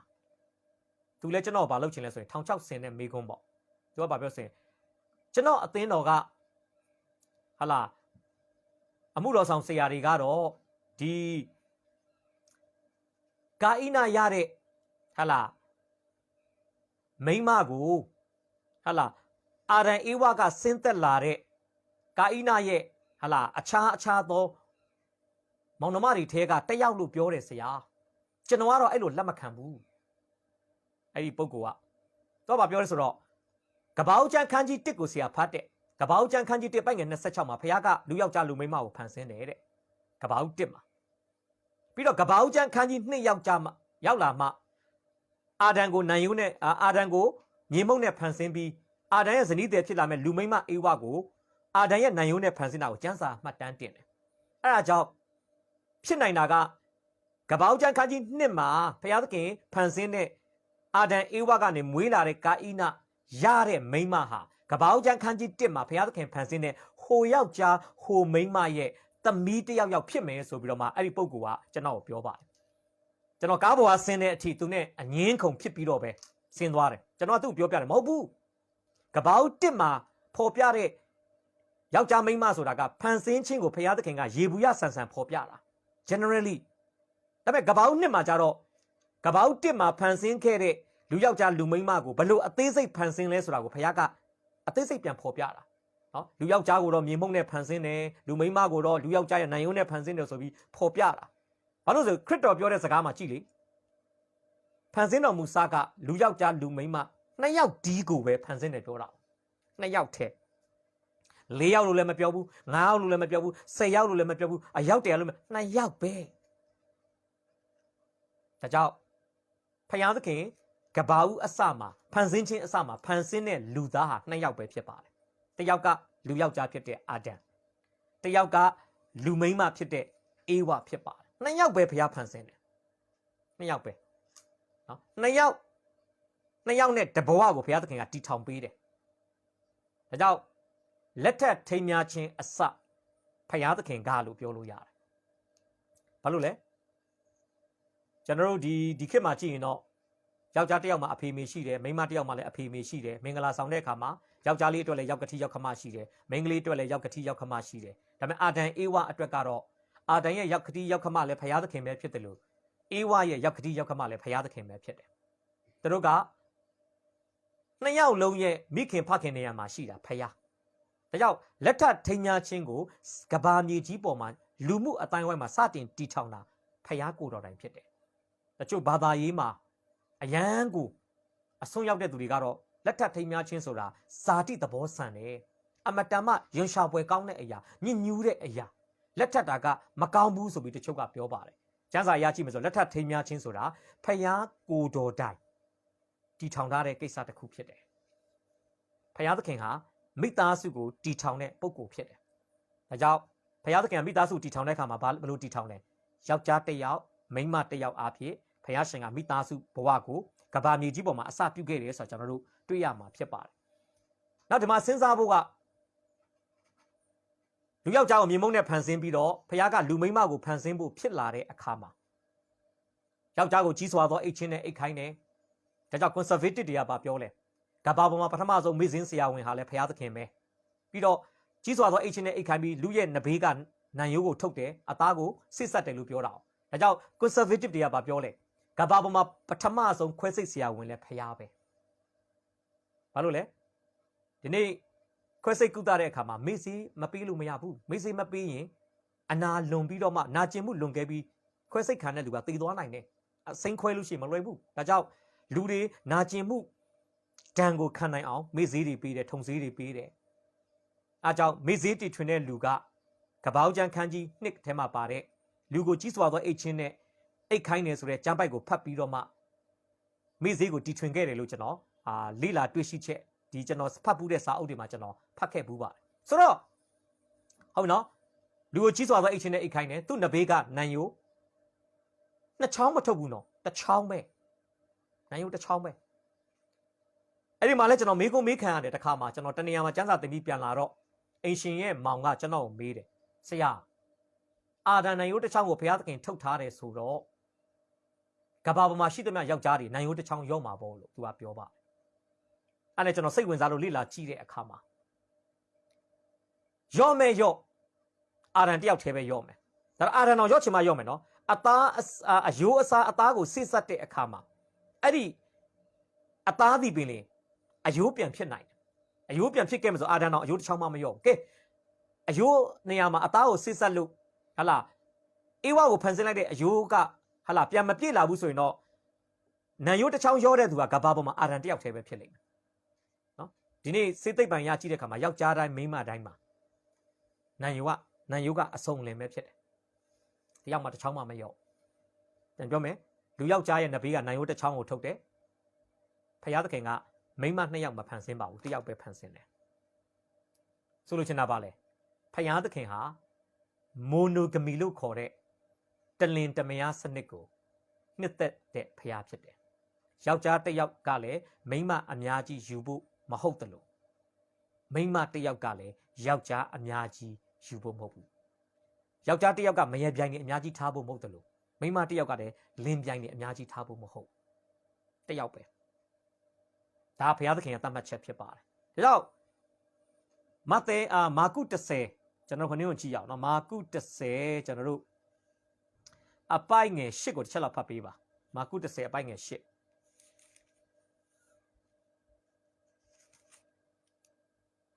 ထိုသူနှစ်ယောက်တို့သည်တသားတကိုယ်တည်းဖြစ်ရလိမ့်မည်ထို့ကြောင့်လင်မယားတို့သည်နှစ်ဦးမဟုတ်တစ်ဦးတည်းဖြစ်၏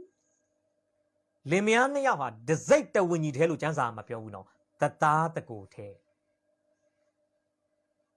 ဒါရုပ်ခန္ဓာနဲ့ပတ်သက်တယ်ရုပ်ပိုင်းဆိုင်ရာဒါကြောင့်ရုပ်ခန္ဓာအရာတရားတကူတည်းဖြစ်တဲ့အတွက်ကြောင့်သေဆုံးခြင်းဟာဒီလင်မယား2ယောက်ကိုဘာဖြစ်နိုင်လဲဆိုရင်ကွဲကွာစေနိုင်တယ်လင်မယားတွေတရားတကူတည်းဖြစ်နိုင်တဲ့အချိန်ကာလဟာ2ယောက်လုံးတက်ရှိထင်ရှားရှိတဲ့အချိန်မှာတော့ဖြစ်နိုင်တယ်သေဆုံးတဲ့တနေ့မှာတော့မဖြစ်နိုင်တော့နောက်ပြီးတော့မှဒီအိမ်တော်ရေးဖောက်ပြန်မှုကိစ္စတွေကြုံလာတဲ့အခါမှာလေလင်မယားတွေကွဲပြားတာကိုကျွန်တော်တွေ့ရမှာဖြစ်ပါတယ်အိမ်တော်ရေးဖောက်ပြန်လို့လင်မယားကွဲတာကိုကျွန်တော်မဖော်ပြခင်မှာယောမဩဝါဒစာခန်းကြီး9အပိုက်ငယ်1ကနေ3မှာသေဆုံးခြင်းကလွဲရင်ဇနီးမောင်နှံ2ယောက်ကိုဘယ်အရာမှခွဲလို့မရဘူးဆိုတာကိုကျွန်တော်တို့တစ်ချက်လောက်ကြည့်ရအောင်နော်ပြည့်ငှက်တရားကိုတည်သောညီအကိုတို့ပြည့်ငှက်တရားသည်လူကိုအသက်ထက်ဆုံးမျှသာပိုင်းသည်ကိုမတိကြသလောဥပမာကလင်ရှိသောမိန်းမသည်လင်မသိမီတိုင်အောင်ပြည့်ငှက်တရားအဖြစ်လင်၌ချီနှောင်လျက်ရှိ၏လင်သေးလင်မူကားလင်ဝင့်နှင့်လွတ်၏ရပြီတွေ့လိမ့်မယ်နော်ယောက်ျားပဲဖြစ်ဖြစ်မိန်းမပဲဖြစ်ဖြစ်အိမ်အောင်ပြုတ်ထားတယ်နော်ဘုရားသခင်ရှိအသင်းတော်ရှိလူထုပိဋကရှိမှာသစ္စာဂတိဆိုထားတဲ့အခါမှာအဲ့သစ္စာဂတိသည်အသက်ရှင်နေသည်တည်နေသောအရာဖြစ်တယ်အသက်ရှင်နေသည်သစ္စာဂတိမှာဘာတွေပါလဲကျမ်းမာသည်ဖြစ်စေမကျမ်းမာသည်ဖြစ်စေကောင်းစားသည်ဖြစ်စေမကောင်းစားသည်ဖြစ်စေအခြေအနေကောင်းမွန်သည်ဖြစ်စေမကောင်းမွန်သည်ဖြစ်စေဒါကွဲပိုင်ခွင့်မရှိဘူးတယောက်ကလုံးဝကုစိတ်ယောဂါတွေဖြစ်ကျမ်းမာရေးတွေချွတ်ချုံကြအဲ့လည်းကွဲလို့မရဘူးဒါတမန်ကျမ်းစာရဲ့သတ်မှတ်ချက်ဆိုတော့ဖော်ပြပေးချင်တာကလင်မယားဆိုတာကွဲမဲ့ကွဲသေကွဲပဲကွဲခွင့်ရှိတယ်ရှင်ကွဲခွင့်မရှိအဲ့လိုပြောလို့ယောက်ျားနိုင်ငံခြားမှာအလုပ်လုပ်လို့မိန်းမမြန်မာပြည်မှာကြံခဲ့လို့အဲ့လိုမျိုးခိတ္တကွဲတဲ့ဟာမျိုးကျွန်တော်ဆိုလိုတာမဟုတ်ဘူးเนาะဒါကတရားဝင်ကွဲတာမှမဟုတ်တာဒါအခြေအနေအကြောင်းကြောင့်ခိတ္တခွဲခွာနေရတာအခုကျွန်တော်ပြောတဲ့ကွဲတယ်ဆိုတာကလုံးဝတယောက်နဲ့တယောက်မပတ်သက်တော့တာမအပ်ဆက်တော့တာသေဆုံးခြင်းကလင်မယား2ယောက်ကိုကွဲကွာစေနိုင်တယ်ဒါပေမဲ့အသက်ရှင်နေရင်းနဲ့တော့ကွဲလို့မရဘူးကဲအသက်ရှင်နေရင်းနဲ့ကွဲခဲ့မယ်ဆိုရင်တော့မှကွဲရတဲ့အကြောင်းပြချက်တော့ရှိတယ်မဿဲ9:31 32ဖတ်ပေးပါမဿဲ9:32 ငါပြည့်ငက်သည်ကမှားယွင်းခြင်းအကြောင်းမှတပါအခြားသောအကြောင်းဖြင့်မိမိမယားနှင့်ကွာသောသူသည်မိမိမယားကိုမှားယွင်းစေ၏ကွာသောမိန်းမနှင့်စုံဘက်ခြင်းကိုပြုသောသူသည်လည်းသူ့မယားကိုပြစ်မှား၏ ဟုတ်ပြီတွေ့လိမ့်မယ်နော်မိန်းမကိုကွာချင်တယ်ဆိုရင်မှားယွင်းခြင်းအမှုကျွန်တော်ပြောချင်တာကိုမိန်းမကအိမ်တောင်ရေးဖောက်ပြန်တာကလွန်ရင်ကိုရှိရတဲ့နောက်ယောက်ျားနဲ့ဖောက်ပြန်တာအဲ့လိုကိစ္စမျိုးကြရင်တော့ဒီမိန်းမကိုကွဲပိုင်ခွင့်ရှိတယ်နောက်ကျန်းစာပါဆက်ပြောလဲအဲ့လိုမျိုးအိမ်တောင်ရေးဖောက်ပြန်ပြီးသူ့ရဲ့ပထမခင်မွန်းတဲ့နဲ့ကွဲထားတဲ့မိန်းမကိုနောက်ထပ်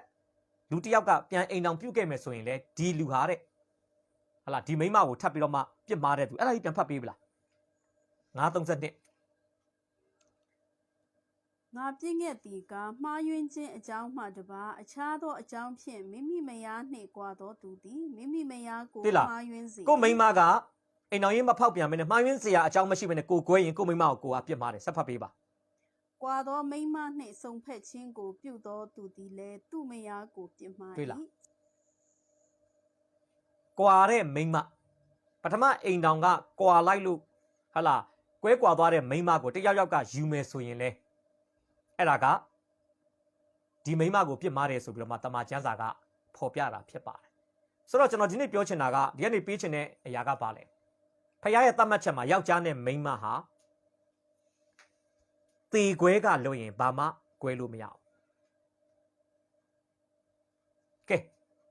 မှားယွင်းစရာအကြောင်းကြောင့်ကွဲသွားတယ်ဆိုရင်ယောက်ျားပဲဖြစ်ပါစေမိန်းမပဲဖြစ်ပါစေနောက်အိမ်တောင်ပြုခွင့်မရှိနောက်အိမ်တောင်ပြုခွင့်မရှိကဲမဖြစ်မနေဗျာနောက်အိမ်တောင်ပြုတ်ချင်တယ်ဆိုရင်လေကိုနဲ့ကွဲသွားတဲ့အိမ်တောင်ဘက်ကအရင်နောက်အိမ်တောင်ပြုတ်လိုက်တယ်ဆိုရင်တော့ချွင်းချက်အနေနဲ့ကိုကနောက်အိမ်တောင်ပြုတ်လို့ရနိုင်တဲ့အနေထားတော့ရှိတယ်ကျွန်တော်ပြန်ပြောမယ်လင်မယားဆိုတာတည်တဲ့အထိပေါင်းရမယ်ကဲအချောင်းချောင်းချောင်းနော်မိုင်းယွန်းကျန်းစာကတော့မိုင်းယွန်းဆရာအကြောင်းကြောက်ပဲကွဲလို့ရတယ်ဒါပေမဲ့အခုခေတ်ကတော့အကြောင်းမျိုးမျိုးကြောက်ကွဲနေကြတာပဲလေနော်အကြောင်းမျိုးမျိုးကြောက်ကဲကွဲပြီဆိုရင်ကျန်းစာရဲ့တတ်မှတ်ချက်ရဆိုရင်တော့ကွဲသောသူနှစ်ယောက်ကနောက်ထပ်အိမ်တောင်ပြုတ်ခွင့်မရှိဘူးပြုတ်ချင်တပဆိုရင်အချင်းချင်းရန်ငိမ့်ပြီးအိမ်တောင်ပြန်ပြုတ်ကဲနှစ်ယောက်လုံးကအိမ်တောင်ပြုတ်ဖို့ဖြစ်လာရင်တောင်မှ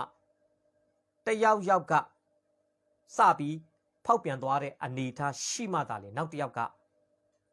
ချွင်းချက်အနေနဲ့အိမ်တောင်ပြုတ်လို့ရတယ်။မှာဗျာလင်မယားနှစ်ယောက်ကွဲနေတယ်။ကျန်းစာရဲ့တတ်မှတ်ချက်ရဆိုရင်တို့နောက်အိမ်တောင်ပြုတ်လို့အဆင်မပြေဘူး။ဒါပေမဲ့အမျိုးသမီးကယောက်ျားအရင်ယူသွားဆိုရင်တော့ကြံခဲ့တဲ့အမျိုးသားကနောက်အမျိုးသမီးတယောက်နဲ့ထိမ်းမြန်းဆောင်နေမယ်ဆိုရင်တော့လက်ခံလို့ရတဲ့အနေထားဖြစ်တယ်ဆိုတာကျွန်တော်ဒီနေ့ဖော်ပြပေးချင်ပါတယ်။ဒါကြောင့်တခုတော့ရှိတာပေါ့။ကျန်းစာဒီလောကမှာတော့ဗာတတ်မှတ်လေတပင်လဲရင်တပင်ထူတယ်။ဒါပေမဲ့တပင်ထူချင်သောကြောင့်မလဲတဲ့တပင်ကိုအတင်းလှဲတာမျိုးတော့ဖြစ်ခွင့်မရှိဘူးဆိုတာကျွန်တော်ဒီနေ့ဖော်ပြပေးချင်ပါတယ်။ဒါဝိဒ်လုပ်တယ်လို့ပေါ့။ဒါဝိဒ်ဟာဗသရှေဘနဲ့သူနဲ့အပြစ်ကိုလူတကာတိမှကြောက်လို့မလုပ်လိုက်လေ။ဥရိယဆိုတဲ့အပင်ကြီးကိုလှဲလိုက်တယ်ဗျ။ဥရိယဆိုတဲ့အပင်ကိုဒါဝိဒ်ကလှဲပြီးမှပဲမလုပ်လိုက်လေ။ဒီဗသရှေဘဟာတပင်ထူတဲ့သူဖြစ်အောင်ဒါဝိဒ်ကဖန်တီးပေးလိုက်တာဖြစ်တယ်။ဒါကတော့ပြောမလို့ဆိုရင်ကျမ်းစာအရဆိုမှားတဲ့ဟာဖြစ်တယ်ကဲနောက်ဆုံးတစ်ချက်ကျွန်တော်ကြည့်ရအောင်နော်အပိုက်ငယ်6ကိုကြည့်ရအောင်မာကု19ဖယားသခင်တွဲဖက်၍တဘိုးတင်တော်မူသောအရာကိုလိုမခွဲမခွာစေနှင့်ဟုမိန့်တော်မူ၏ဟုတ်ပြီတကယ်တော့အိမ်တော်ရေးတဘိုးဆိုတာဖယားတင်ထားတဲ့အရာဖြစ်တယ်ဖယားတင်ထားတဲ့အရာကိုလူကခွဲလို့မရဘူးဖះခွဲမယ်လို့ကျွန်တော်မပြောဘူးเนาะခွဲမယ်ခွဲတဘိုးတင်တဲ့ဖះကပဲခွဲလို့ရတယ်ဒါဖះကလည်းဘယ်တော့မှခွဲမှာမဟုတ်ဖះကလည်းဖះကဟာလာသူတင်ထားတဲ့တဘိုးဘယ်တော့မှခွဲခွာမှာမဟုတ်အခုခက်တာလူတွေကဖះတင်ထားတဲ့တဘိုးကိုအကြောင်းပြချက်ပေါင်းမြောက်များစွာနဲ့တချို့ဆိုရှိတယ်လေကိုမိန်းမရှိရသားနဲ့အိမ်တောင်ပြုတ်တယ်ပြီးတော့မှဘာအတန်နေထွက်လာလဲအခုမှနန်ရိုးအစ်စ်ရတာအရင်တော့ကနန်ရိုးကဖះထည့်ပေးတဲ့နန်ရိုးမဟုတ်ဘူးကျွန်တော်ကိုဇာတိပဂတိနဲ့ရွေးချယ်ခဲ့တဲ့နန်ယိုးအခုနန်ယိုးမှကျွန်တော်နဲ့အရန်လိုက်ဖက်တယ်ကျမနဲ့အရန်လိုက်ဖက်တယ်အဲ့ဒါကသူတို့ရဲ့အသားဆန္ဒကိုရှေ့တန်းတင်ပြီး ကိုလိုရာဆွဲပြောတဲ့တနည်းအားဖြင့်ကိုယ့်ရဲ့ကိုယ်ပိုင်အတိတ်ပဲဖွင့်ဆိုချက်နဲ့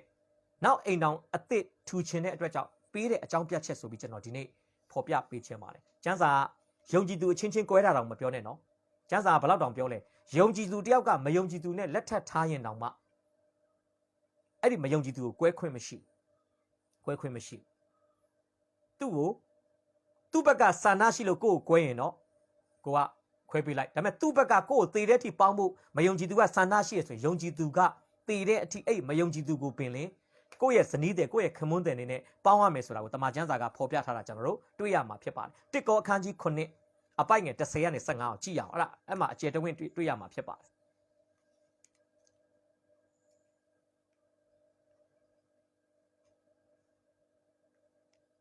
ခင်ပွန်းရှိသောသူတို့ကိုလည်းငါပြည့်ညက်သည်တာမက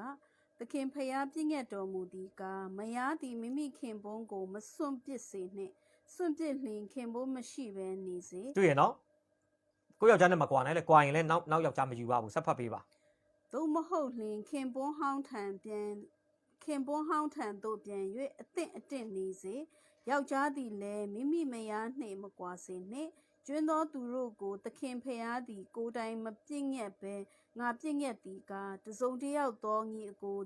သည်မယုံကြည်သောမယားရှိ၍ထိုမယားသည်မိမိခင်ပွန်းနှင့်နေခြင်းငါအလိုရှိလျင်မကွာစေနှင့်ထိုနည်းတူမိန်းမသည်လည်းမယုံကြည်သောခင်ပွန်းရှိ၍ထိုခင်ပွန်းသည်မိမိမယားနှင့်နေခြင်းငါအလိုရှိလျင်မကွာစေနှင့်အကြောင်းမူကားမယုံကြည်သောလင်သည်မိမိမယားအဖို့စင်ကြယ်၏မယုံကြည်သောမယားသည်လည်းမိမိလင်အဖို့စင်ကြယ်၏သို့မဟုတ်လျှင်သူတို့၏သားသမီးသည်မစင်ကြယ်ယခုတွင်စင်ကြယ်ကြ၏သို့တော်လည်းမယုံကြည်သောသူသည်ကွာသွားလိုလျှင်ကွာသွားစေတို့ပြုလျှင်တပည့်တော်သည်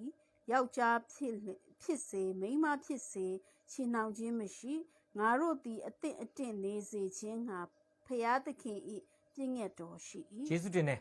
အမှတွေ့ရလိမ့်မယ်နော်ဒါကြောင့်တချို့ကရှိတတ်တယ်အသင်းတော်ထဲမှာယူတုံးကတော့နှစ်ယောက်လုံးမယုံကြည်သူနောက်ပိုင်းမှာကိုကယုံကြည်သူဖြစ်လာတယ်ကိုအိမ်တောင်ဘက်နဲ့အစီမကတ်တော့ဘူး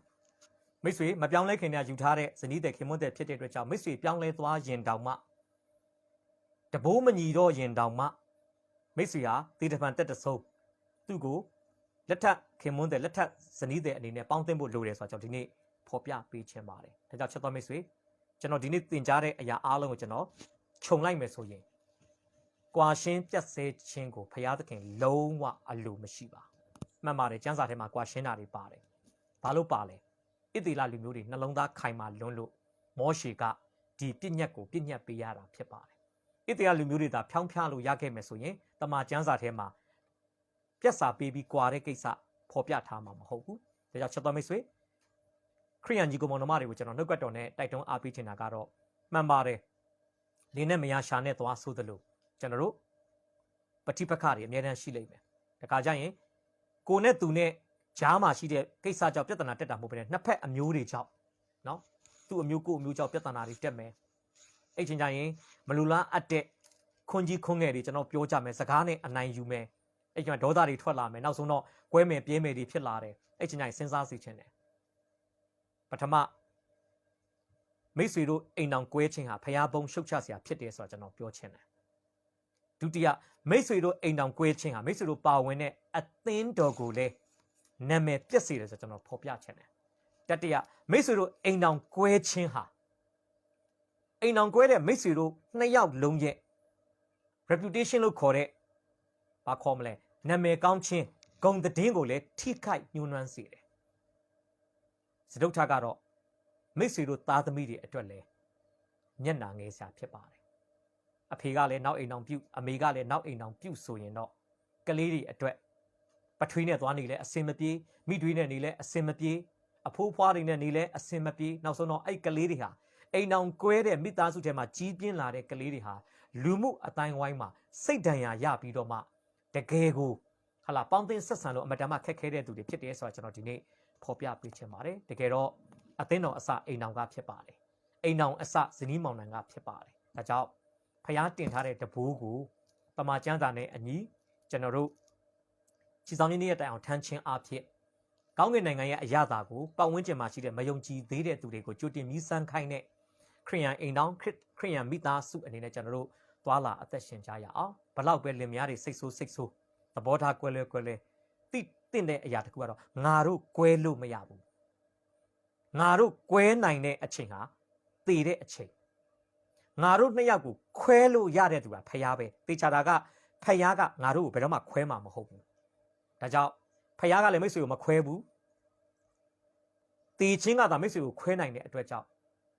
အသက်ထက်ဆုံးကျွန်တော်တို့ဟလာရှူလက်တွဲပြီးတော့မှမြဲတဲ့သူတွေဖြစ်ဖို့ကျွန်တော်နှုတ်ကပတ်တော်အားဖြင့်တိုက်တွန်းဖော်ပြချင်ပါတယ်ဒါကြောင့်ကွာရှင်းပြက်ဆဲခြင်းဟာခရိယန်အနေနဲ့လာမသက်ဆိုင်တဲ့အရာဆိုတာကိုသိပြီးတော့မှအချင်းချင်းအပြန်အလှန်နားလည်ခြင်းလက်ခံခြင်းအားဖြင့်ကျွန်တော်တို့အစင်မပြေမှုတွေကြားထဲမှာပင်လေတမန်ကျမ်းစာရဲ့ဥဆောင်မှုနဲ့လှပတည်တတ်တဲ့ခရိယန်မိသားစုကိုတည်ထောင်ခြင်းအားဖြင့်စံပြဇနီးမောင်နှံများစံပြအိမ်တော်များအဖြစ်ခရိယန်အတိုင်းဝိုင်းလူမှုအတိုင်းဝိုင်းမှာတွာလာခြင်းလေဖို့ကျွန်တော်အသက်တာတည်တည်ကိုနှုတ်ကပတ်တော်အားဖြင့်တိုက်တွန်းအားပေးဝေငှခြင်းပါတယ်ရောက်တိုင်းမှာဖျားရှင်ကောင်းချီးပေးပါစေခဏလေးဆုတောင်းအနံ့မှုဖြစ်ပါယေရှုရှင်ဖဒီကနေ့ဖာရိရှဲများကယေရှုခရစ်တော်ဖျားကိုမေးမြန်းခဲ့တဲ့ကွာရှင်းပြတ်ဆဲခြင်းနဲ့ပတ်သက်တဲ့အကြောင်းအရာကိုသားတို့လေ့လာခဲ့ပါတယ်ကိုတော့ကွာရှင်းပြတ်ဆဲခြင်းဟာကိုတော့ရဲ့အလိုတော်မဟုတ်ကြောင်းသိရပါတယ်ကိုတော့တဘိုးတင်ထားတဲ့ဇနီးမောင်နှံနှစ်ဦးလုံးကိုတေတဖန်တက်တဆုံးရာသက်ပံရိုးမြေကြလက်တွဲဖို့ရန်အတွက်ကိုတော့ဟာအလိုရှိတာဖြစ်ပါတယ်ဒီတမန်တရားကိုဒီဇနီးမောင်နှံတိုင်းသိပြီးတော့မှအသက်အရွယ်ကွာဟလို့ပဲဖြစ်ဖြစ်လူမျိုးမတူလို့ပဲဖြစ်ဖြစ်အသိပညာအရာမှာကွာဟလို့ပဲဖြစ်ဖြစ်မိမိတို့ရဲ့အိမ်တော်တွင်းမှာဖြစ်တဲ့ပဋိပက္ခတွေကြောင့်တယောက်နဲ့တယောက်ရိုးအီလာတာတွေညှိငွေလာတာတွေလက်မခံနိုင်တော့တာတွေမဖြစ်ဘဲနဲ့တမန်တရားအဖြစ်အချင်းချင်းအပြန်အလှန်လက်ခံပြီးတော့မှဒီကိုယ်၌ပြုစေလူတိုင်းသူတစ်ပါး၌ပြုခြင်းအဖြစ်တကယ်ပဲပုံသက်သေကောင်းတဲ့ခရိယန်အိမ်တော်ခရိယန်မိသားစုများကိုတည်ထောင်တဲ့သူတွေစိုက်ပျိုးတဲ့သူတွေဖြစ်စေဖို့အတ္တတီကိုဘုရားရှင်မဆာပါလက်တော်ထဲမှာသားတို့ရဲ့နှုတ်ကပတ်တော်လိလာခြင်းအဖြစ်ကိုတော့ကိုးကွယ်တဲ့အချိန်တိုင်းကိုပြန်လည်ဆက်ကပ်တဲ့အခါမှာယေရှုဖျားကြီးမြတ်သောနာမ၌ချီးမွမ်းတဲ့အချိန်တိုင်းကိုလက်တော်၌ဆက်ကပ်အနှံပါတယ်အဖထာဝရမြတ်စွာဘုရားရှင်အာမင်ကြောက်တိုင်းပေါ်ဘုရားရှင်ကောင်းချီးပေးပါစေ